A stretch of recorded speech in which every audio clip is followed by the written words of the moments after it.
So thank you, Soler, for agreeing to have this conversation today. It's funny because, well, we go back a long time in terms of working together on the topic of consciousness, actually, which started in my early years of venturing into coaching and executive coaching. And so I guess fast forward, it's been, I don't know, 15 years maybe since we first met. And I feel like I've gone through a lifetime of coaching and working in organizations and working with senior executives, and it's been wonderful.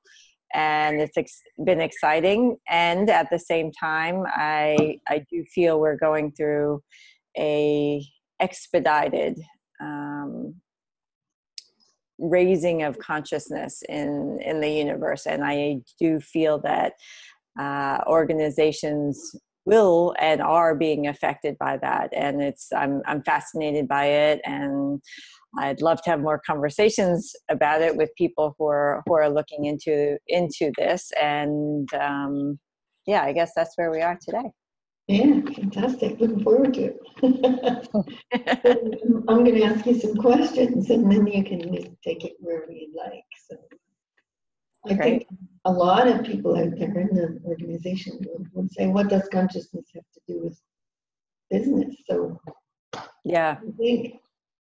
Yeah, it has, I guess, everything, I mean, as consciousness affects humanity and human beings, there's a natural connection to what will happen in organizations as they evolve. I mean, there have been people like Frederick Laloux who have written books or trying to look at what will organizations look like in the future, and the patterns of organizations as they've developed over hundreds of years. And there have been shifts, and I believe there'll continue to be shifts because as humans are evolving, naturally, the organizations they work in will evolve too.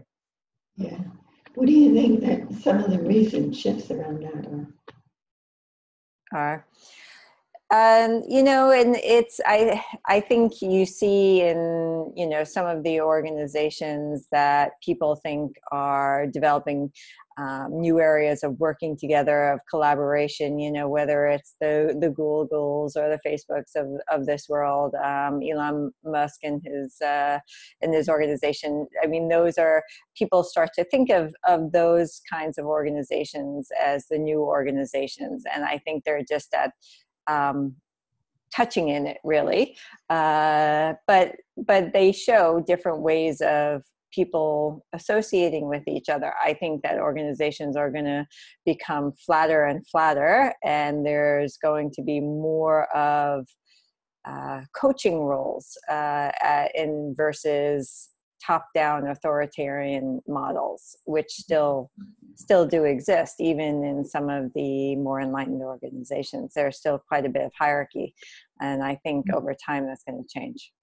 So when you say flatter and flatter, you're probably talking about more collaboration on all levels, and what things that I like to call genius fusion. Yeah, exactly. Yeah, so and in a sense, it's hard to even describe because I think we don't even know what it's going to look like now.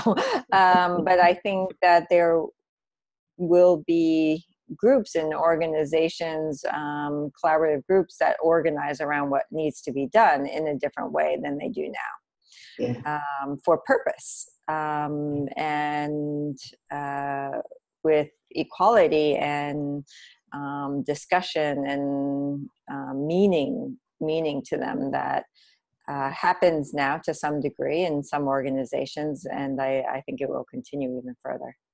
Yeah, you mentioned purpose, and I can see an evolution of purpose in businesses. So I think at one point they would try to show that they had purpose in order to get people to relate to them. But now I think it's driven at a different level. I think purpose is like Elon Musk giving away all the patents for Patents, yeah. electric cars. That's Yeah. beyond a singular organization and its profit margins. You know, that's Yeah. as in something to contribute to the world. Because I think he said he couldn't build enough electric cars to make a difference to the climate change. Yeah. Desires. Yeah, and I think the purpose, the value. I mean, I think more and more people are coming out and saying they want to be doing something that adds meaning to their lives, to humanity, to the earth, to the way of being, versus only working to make money to get places or do things in their life. So I think as consciousness for humans shifts towards that, towards a greater meaning in life, so will organizations. Yeah, I would agree because I don't think it's not just conscious awareness. It's Mm, that an organization can have a consciousness that has yes. purpose and meaning and contribution and equality and co-creation and collaboration and all the innovation, all those things in Yeah. it. And I think it's such a different model from the model today, like you mentioned, hierarchy, top down. It's just such a different model, and it's still being explored in a Yeah. variety of ways. I think it's just starting to pop through in Mm, examples that we see in the world today, but I think it's going to come in a rush yeah. fairly soon that organizations will have a consciousness. For Yeah. example, I just saw a great ad that showed on the weekend from Nike Mm. empowering women to be different. Did you see the ad? I haven't seen it. No. Oh, it's amazing. They played it at the Oscars, I think it was. Yeah. And Yeah. it's amazing. It's all the women who've ever broken, the tradition, and they said, "Be crazy." Yeah. Like, take the world on, be crazy, be wild, Yeah. just do it. And I think Nike and what they're doing with that is they're contributing to an alteration of consciousness Mm. on the planet, which I think is really great. Yeah.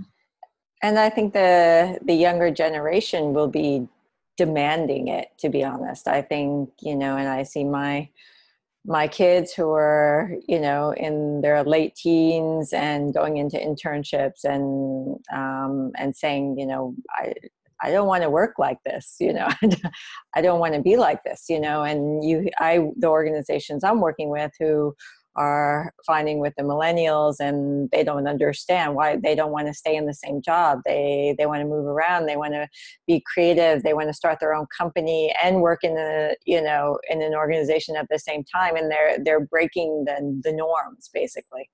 Yeah.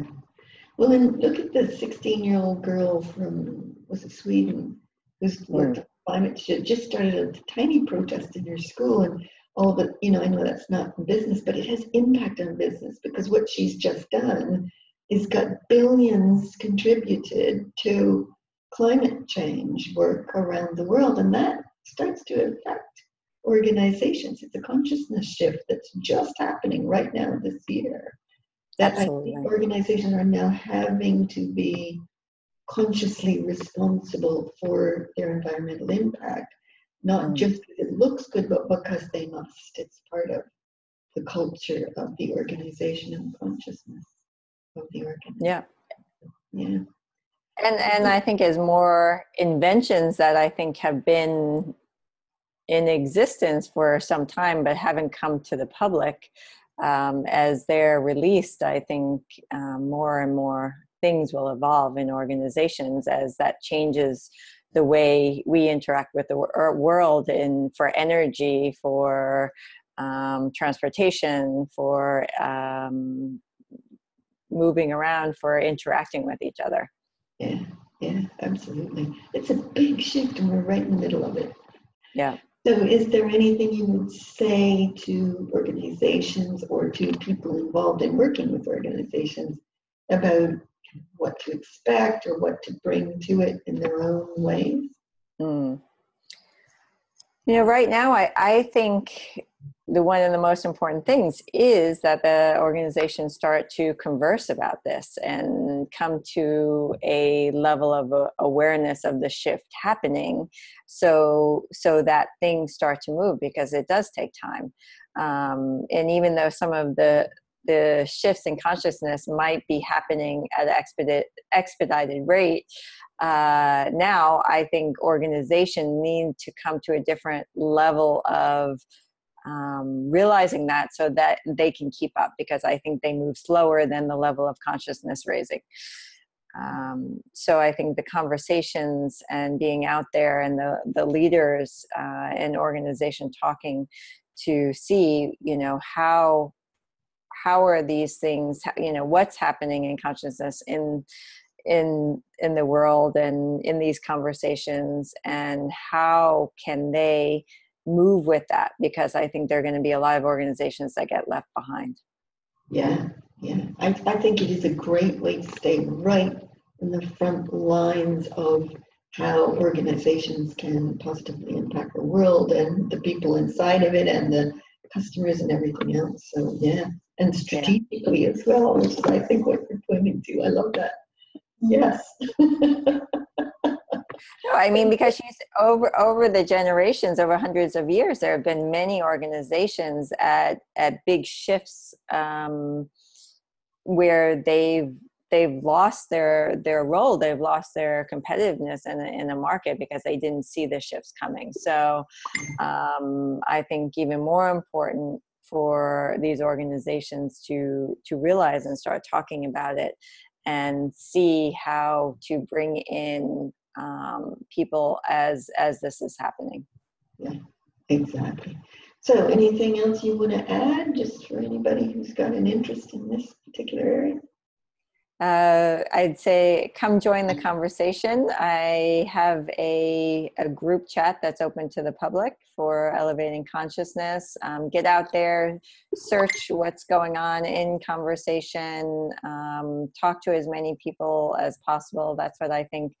The more that we talk about it, the more it gets out there, and anything that we say is changing, all of humanity, basically, because once it's out in the universe, then you'll see it pop up in many different places. Yeah, and how can they connect with you? You can connect with me on Facebook. You can look for the group on Elevating Consciousness, or Nancy Hughes, or Vincier Coaching. Those are all the Facebook links that I have. Fantastic. Good. Yeah.